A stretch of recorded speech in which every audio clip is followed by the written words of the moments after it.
Leading teams with more experience than you can be so intimidating. So in this video, we will talk about how to build trust with a team with more experience and how to lead with confidence.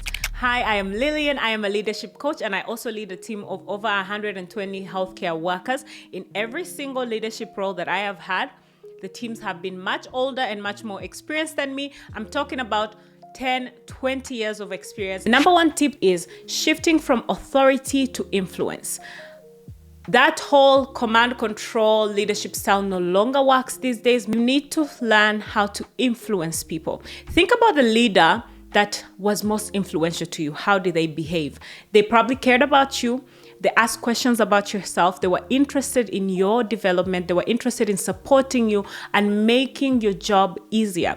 Even if you think about the leader who didn't like, or they were probably maybe very self-centered, they stole from your work, they didn't support you, they pushed you too hard without any support, they weren't good coaches, maybe they didn't manage their emotions. When you think about the leaders you look up to, you can then begin to identify the characters that you can adopt. When you're starting, you probably don't have a lot of skills and you're going to have to learn a lot. So I think looking at this role model and seeing where you want to go and picking out the characteristics that have built influence with you or how people gain influence with you will help you build influence with others. So I would start with get to know your people, be interested, genuinely interested in them, ask them questions, support them.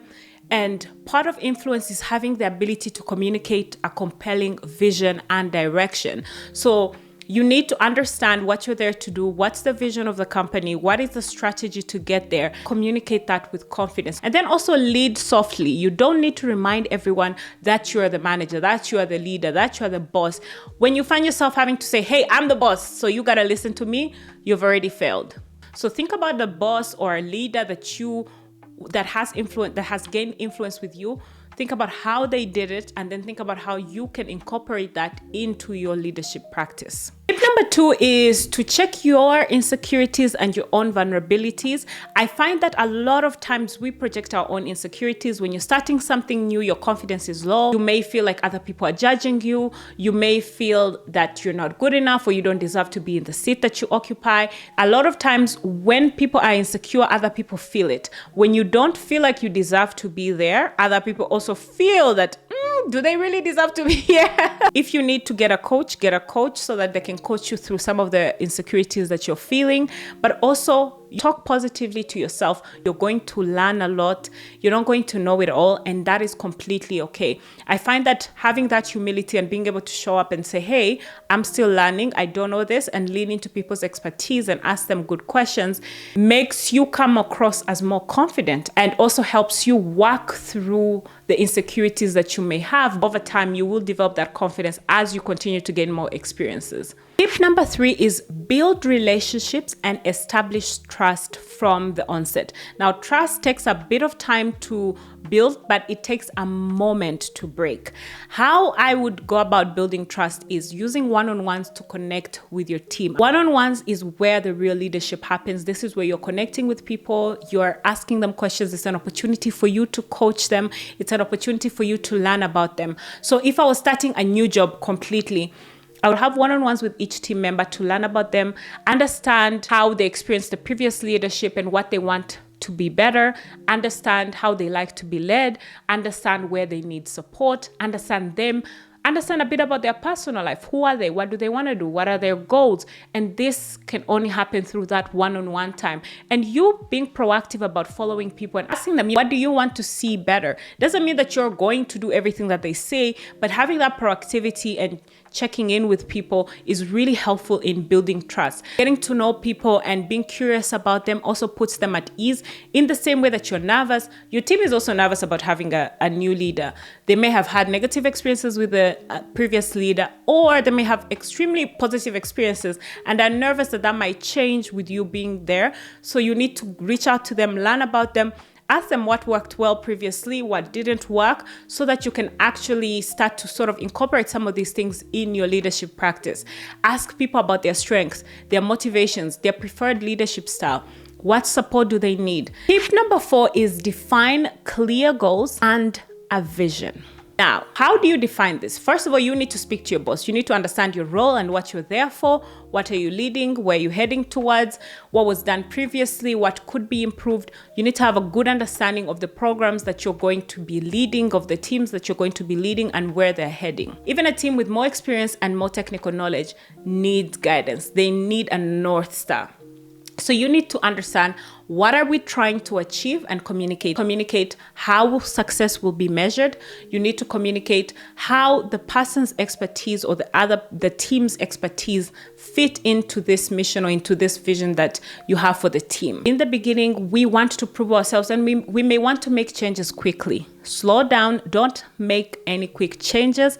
Understand the why behind the current processes and why things are being done the way they're being done.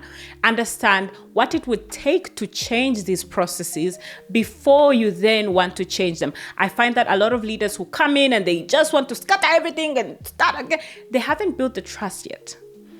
I wanted to do that. I'm a doer. I'm a quick person. I'm like, hey, let's do this. Let's get back. Come on, people, let's go. And I needed to learn to slow down. Learn why things are being done the same way. Learn what are the potential challenges. People need to be part of the process of change. So learn about your people, connect with them before you start introducing all these big changes. And also invite your team to give you any feedback or any suggestions before implementing any changes. This will ensure that you actually get buy-in and prevent missteps. Tip number 5 is show your teams that they are valued and you value their expertise. Show genuine curiosity about their experiences and ideas, and this can happen through your one-on-ones. Use one-on-ones to learn about what challenges they're having and how you can remove those roadblocks for them. Those are the things that you can get as quick wins in the beginning of your leadership. Just before changing anything, understand what's going on, understand what are the roadblocks and how you can help support your team to move through those roadblocks. Sometimes it's just bureaucracy, right? In the organization where there's so many layers to making decisions, things take long. So understanding that and being able to remove those challenges and make work easier for people can really help you to build trust with more experienced teams. Ask for feedback. Be proactive about feedback. Don't expect that you're going to get it. One of the traps that you can get into is micromanaging. Because we want to prove ourselves, we want to show that we know what to do. We often resort to control.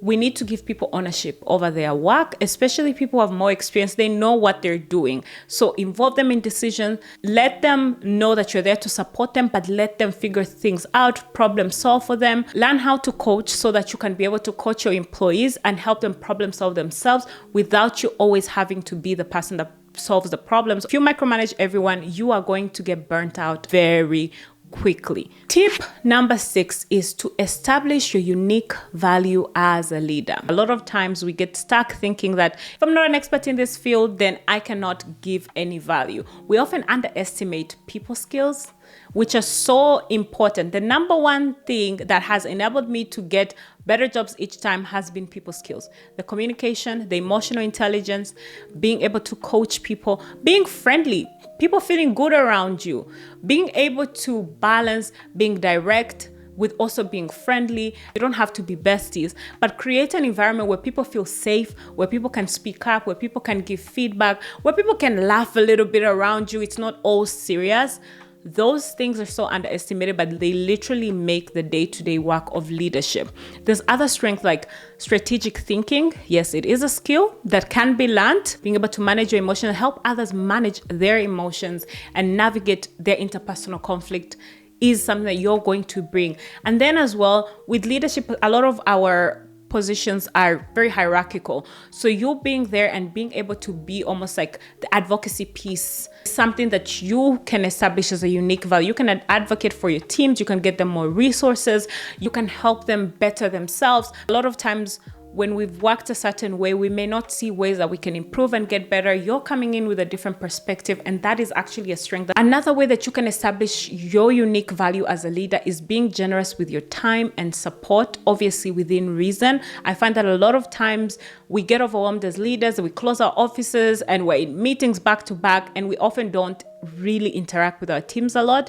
Connection is so important. Sometimes it's you taking the time to notice that someone's mood is off and just checking in on them. Hi, how's everything doing? You're not somebody's counselor, but just checking in shows that you care. You can connect someone to a resource that helps them even navigate their career or get better at their skill.